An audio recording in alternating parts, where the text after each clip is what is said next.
Hello, my name is Christopher Trufa, and I'm a Look Good, Feel Better volunteer and a cosmetic expert and a national spokesperson for a prominent skincare and makeup company. Look Good, Feel Better for Men is a free, non-medical product and salon-neutral program that provides you with information you need to help cope with the appearance-related side effects of cancer treatment, such as skin changes, including dryness, blotchiness, changes in skin tone, puffiness, flaking, or peeling of the skin.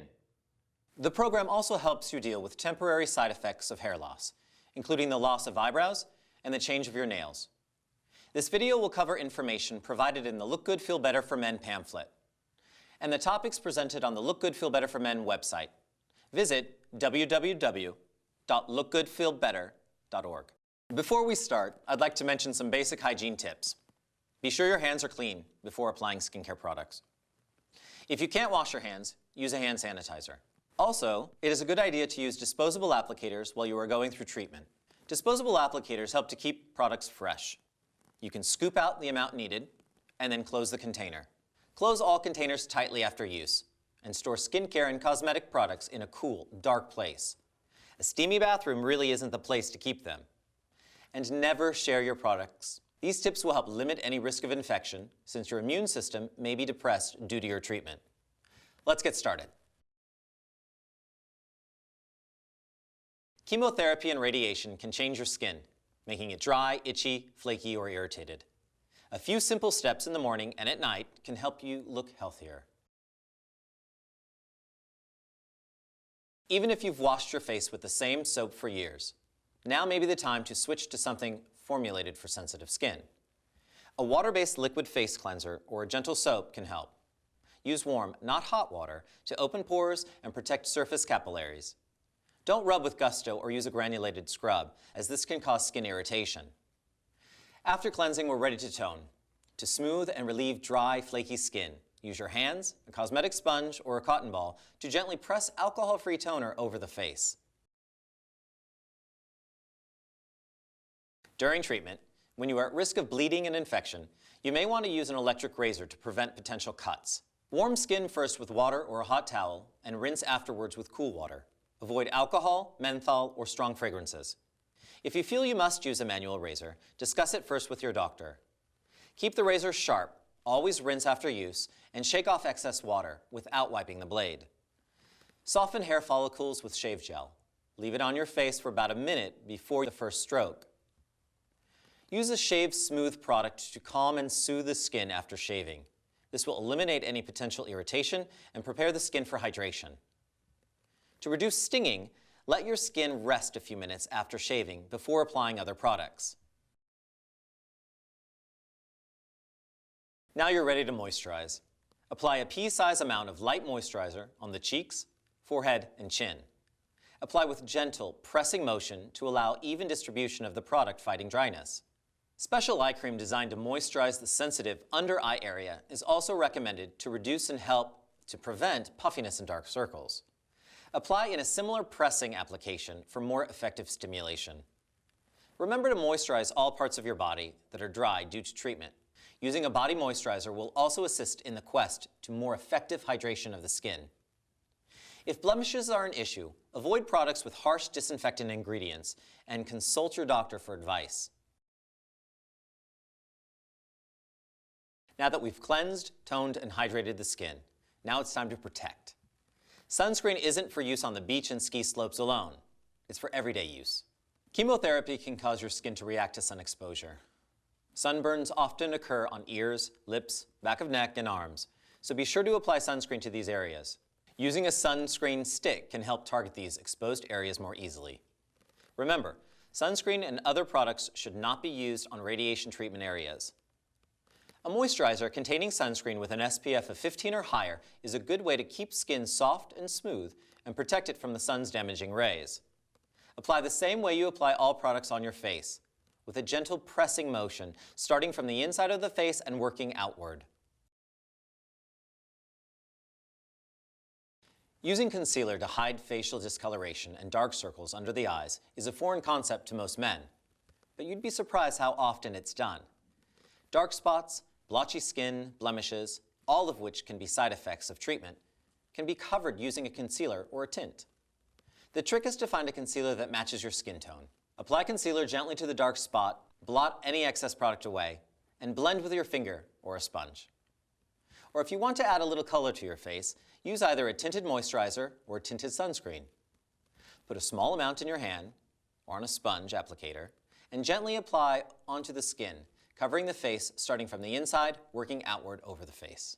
Doctors warn against tanning during treatment. So if a tan look is important to you, ask your doctor if you can use a men's self-tanning cream to even out your complexion and add a bit of summer. Or apply a bronzer for extra color and contouring. Using fingers or a cosmetic sponge, lightly apply the self-tanning product to the face to add color. Then add bronzer to blend and enhance your color. Use a moisturizing lip balm to keep your lips soft and to prevent chapping. Eyebrows help to frame your face. When eyebrows are thinning, try wearing eyeglasses with heavy frames, which can add definition to the area. No prescription required. Or use a clear or colored brow gel designed to help smooth, control, and fill in the brow line. A brow pencil also works for filling in brows. If you need to recreate the look of a natural eyebrow, here are some instructions. Look at a photograph of yourself before treatment. Notice your eyebrows and try to match how they look. Buy a brush-on brow color or an eyebrow pencil in the same color as your natural hair. Hold the brow pencil straight up against your nose, parallel to the inside corner of your eye. This is where your eyebrow should begin. Draw a small dot just above the brow bone. Look straight ahead, place the pencil parallel to the outside edge of the iris, or the colored part of your eye. Place a small dot marking the highest point in your brow line. Define the outside edge of your brow by placing the pencil diagonally, at an angle, from the bottom corner of the nose past the outside corner of your eye. Draw a small dot.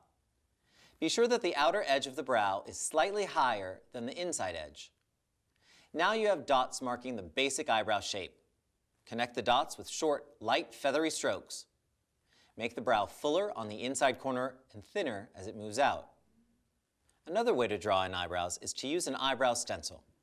These plastic overlays come in a variety of shapes and can be used to easily draw in your brows.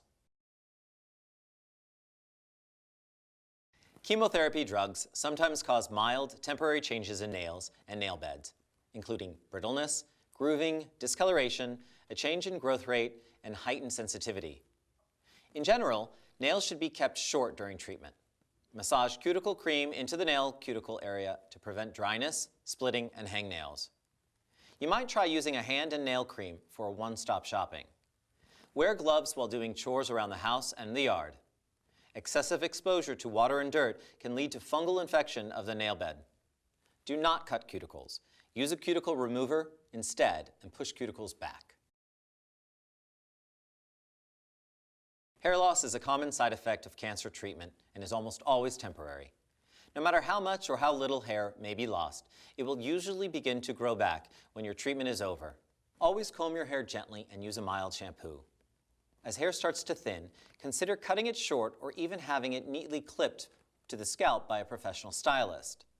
The close-cropped or shaved head look is popular with many men and can offset concerns about patchy hair loss. Doctors caution against shaving the scalp with a razor, which can cause hard-to-heal cuts that can get infected. Remember to moisturize your scalp if you lose your hair. It will be dry just like the other parts of your body and possibly very sensitive.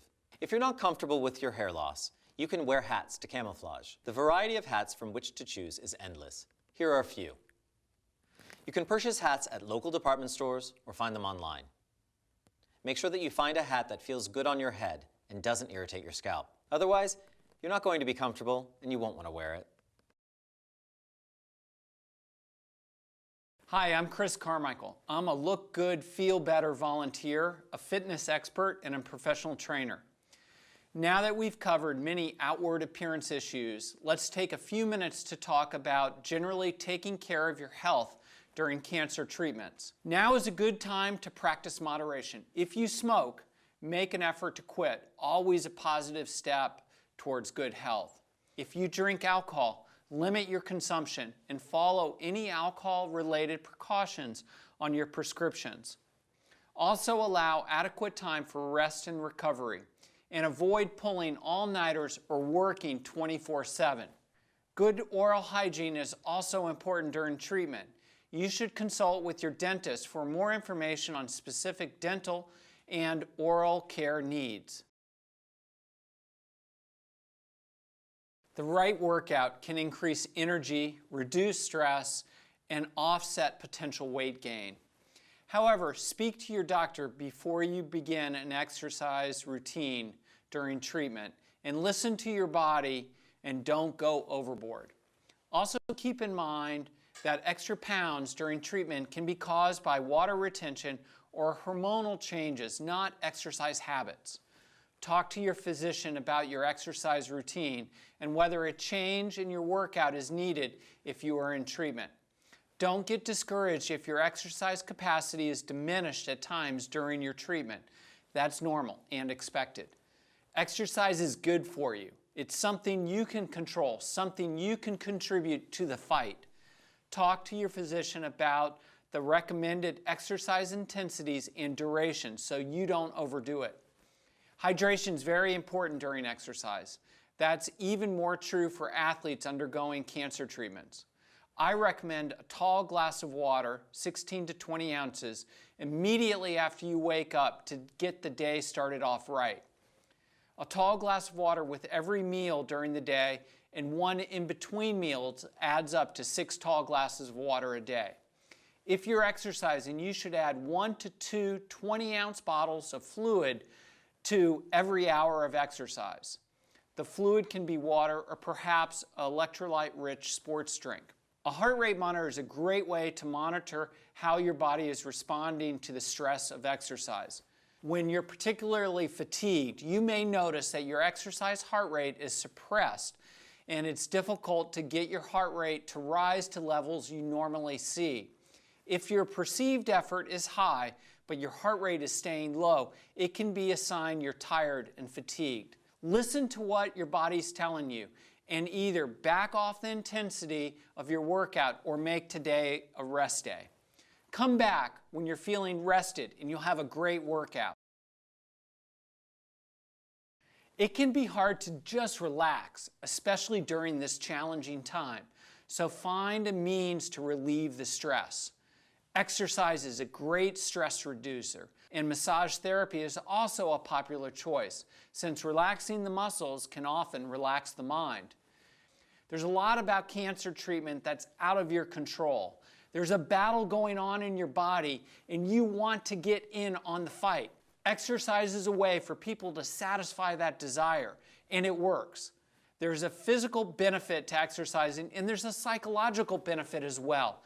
Don't underestimate the power exercise has to lift the mood and maintain your positive attitude. Exercising with partners is very helpful for maintaining consistency. There'll be days when you don't feel like exercising, and your training partners can provide encouragement and accountability. Together, you'll make more progress than you would if you were on your own. Other techniques such as yoga, deep breathing, and meditation may also be useful. Discuss these options with your doctor. It helps to have family and friends that you can turn to for emotional support. Some men seek out others with cancer to talk and share experiences through local or online support groups. Remember that knowledge is power. Seek out reliable cancer information to help you make informed decisions about your treatment and care. When meeting with your doctor or other healthcare providers, take notes. Bring written questions to the appointment. Consider bringing a friend, companion, or spouse with you to your doctor's appointments to help you record and remember what was discussed. We hope the information we've shared with you today has helped you gain some practical tips for taking care of yourself during cancer treatments. If you have questions or would like additional information, you can visit the Look Good, Feel Better website or call our toll-free number at 1-800-395-5665. Other useful resources include the American Cancer Society, the National Cancer Institute, and the American Society of Clinical Oncology. On behalf of the Look Good, Feel Better program, thank you and take care.